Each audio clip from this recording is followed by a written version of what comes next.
Good morning, everyone. I hope everyone is having a great start to their week. And I am ready to help you get to the end of this course. There's 2 weeks left, only one project and one discussion board post. So definitely wrapping down, but that last assignment is a little bit longer and has a little bit to it, but we'll get to that in a minute. As far as grading goes, grading will be updated end of the day today or midday tomorrow, somewhere around in there. All grades will be updated then. So as always, if you have any questions or need anything around grading, let me know. But everyone's crushing it. This week, a little bit different. I didn't really jump into the discussion board post, I should say last week.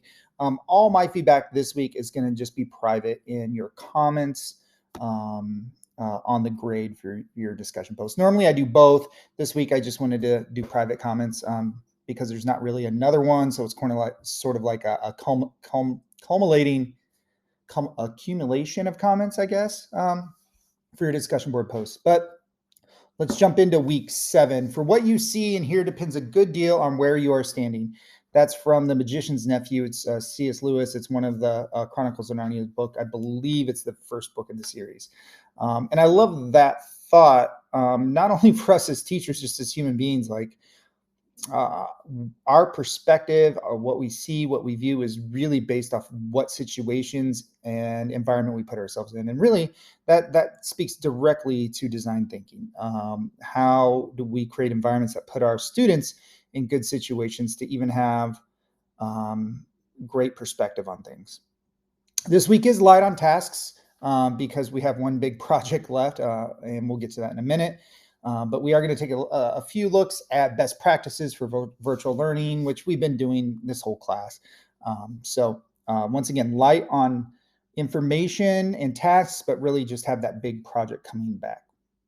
So the article, we're going to pop over to that in 1 minute. The discussion board this week is posting a viewable link to your assignment number 4. And so the one thing I would say is posting that link is not enough to get, and it's not about getting points, but it's enough to get full points. You do need to respond to people and have some, maybe like a little summary when you post that link as well. So you still need to do your initial post and 2 responses.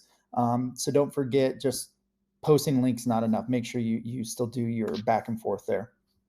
The assignments for the week, you still have your Wakelet, your reflections. So make sure you're getting those in. Those will be graded next week for 20 points for the whole class. So if you haven't done a week or you missed a week, jump back in and do that. So we have one discussion question for this week. You have the reading and the solutions prototype, which is due Friday of next week at the end of the course. And that is one that you definitely need to have it turned in on time because grades are submitted by Sunday night. I'll speak a little bit to that, but remember there is a video. This one is about 4 minutes long to go through all the specifics. But first, jumping into this article, different strategies to improve participation in your virtual classroom. You can see this is written 2020, so early in COVID, or at least we didn't know that at the time. And so I think a lot of people are like, I'm done worrying about, trying to get participation in virtual classroom. It is being over the virtual school in our district. I get it. It's hard. It's really hard. So this just goes through some different things you can try. You can build this into your solutions prototype if any of them fit. So spiderweb discussions, chat. Chat's always an interesting one because there's, you got to worry about permissions and things of that nature. Classroom flipping, pair share on Zoom, show and tell, back. So, like online forums or, it's like our discussion questions, critiquing peer work through virtual gallery walk, brainstorming. I mean, if you Googled, participation or engagement strategies for virtual classroom, you would get so many hits. It's a good article. It's not super dense, so it shouldn't take you too long to get through that content. And then finally, the last assignment, it's worth 60 points. Once again, it's due Friday, May 5th. We're almost to May, which is crazy to me. Don't forget your scenario, which I don't think you guys will. And then my biggest thing is make sure you're using information from your previous assignments, right? Don't recreate things that you've already done. So once again, watch the video, take a look at the rubric.